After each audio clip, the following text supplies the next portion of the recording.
Okay, this week we're going to set up animation with bones. We're going to use the same old goon we did before with layer parenting, but I'm going to show you another way of doing this with bones. And this can be handy, especially if you're using like an HTML5 canvas file where layer parenting isn't available. Bones are an idea, well, I'll show you. So in this first video, I'm just going to set up the character and rig it. So one thing I'm going to do, I just want to make sure that everybody's seeing the same thing as I am. So I'm going to just reset essentials here. So I'm in the essentials workspace, but I've modified it just a little bit.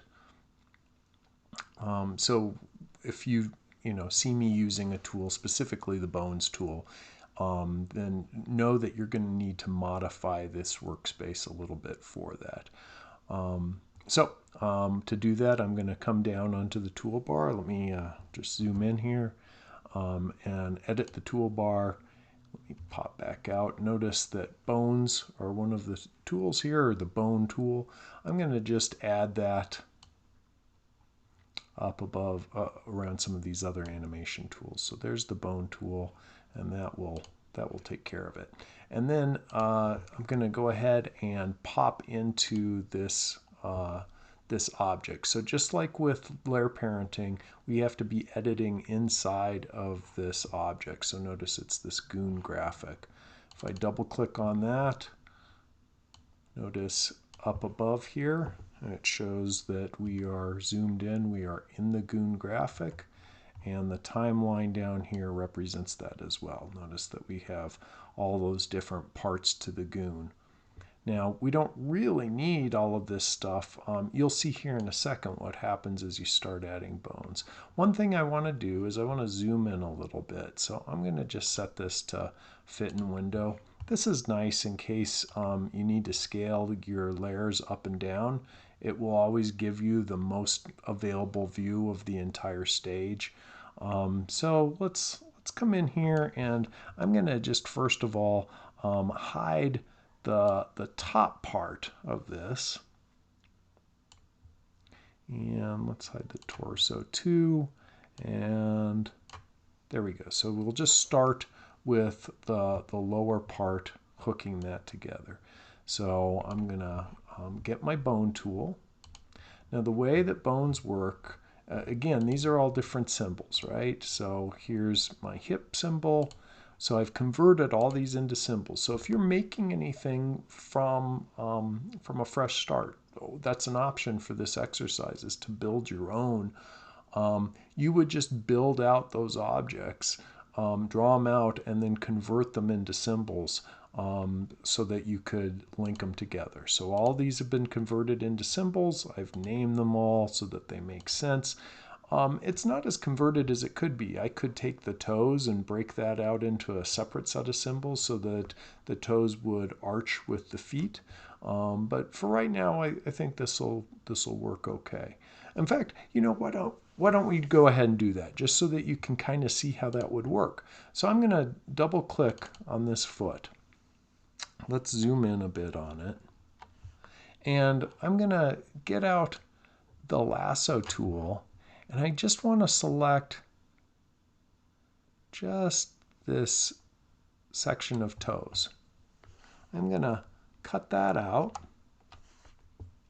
and I'm going to make a new symbol. And I'll just call this right toes. And I'm going to paste this in. Just paste. There we go. And let's come back. You'll notice that now I'm missing that toe, right? So I need to make a different layer. So let me come in. I'm editing the symbol again, right? Let's make sure I'm editing that graphic. There we go. So I need to just make one more layer here. Let me zoom in so you guys can see what I'm doing. So I'll just call this our toes. Right. And let's let's get those toes from the library. So here are the toes. And I'll just kind of get them into position here. Now you'll see here in a second, it's going to be a little wonky and I'll have to fix that, but this is a good thing for you to be able to see how this works. By the way, I don't like how this is a movie clip. It's not a huge deal, but just for consistency, let's switch this over to a graphic. And I'm going to convert the whole thing to a graphic. So I'm just going to go on Properties for toes and just set this over to a graphic. Now, just to be clear, you don't need to do this for your setup. I'm just doing it just to kind of show you how you would make them if you wanted. Now I'm going to do the same thing here. Let's zoom in on the left foot.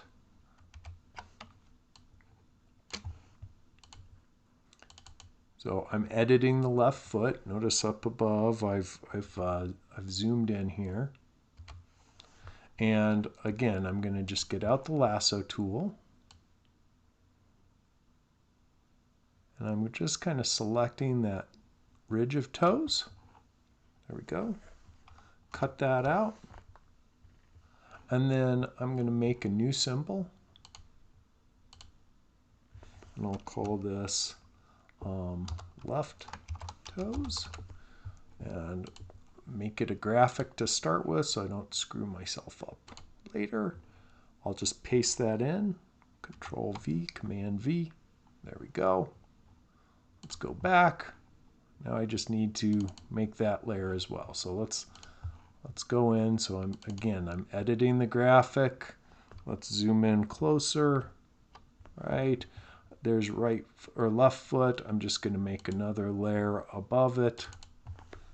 Call it left toes.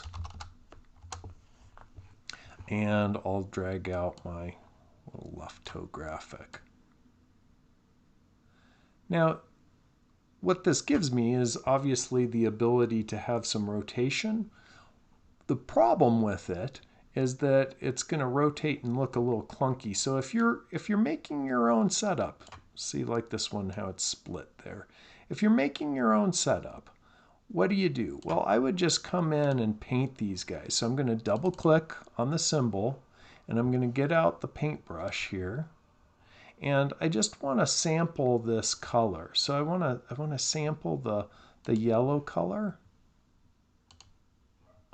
Oops, it was highlighted, so I want to just get that yellow color. And I don't want to have any stroke, so let's get rid of the stroke there. And I'm going to just come in and paint a little bit, and that's way too much. That's too big. So let's go to Properties here and scale down my brush size. There we go. I'm going to paint a little in. That's still a little big, isn't it? There we go. And I'm just getting a little bit of an overlap. All right, once I've done that, I'm going to hold down the Control key and double click just to get out of there. Here's the foot. Let's do the same thing with the foot so that there's a little bit of overlap. So in here, I'm just getting my brush and I'm rounding this out. It's a little hard to see here. Let me zoom in a little. You guys see that little bit of extra yellow? That's going to allow for a little bit of overlap. Hold down Control, double click. Now, if I rotate this, let's just say I've got it into position and now I'm rotating the toe.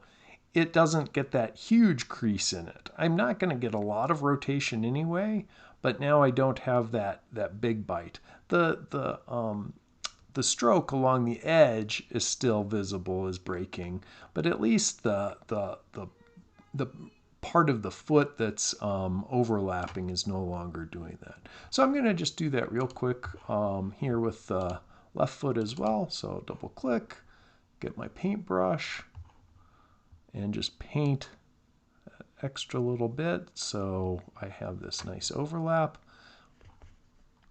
Hold down Control or Command if you're on a Mac. Double click so that I'm back out. I'm going to double click on that left foot. There we go. And I could bring this out.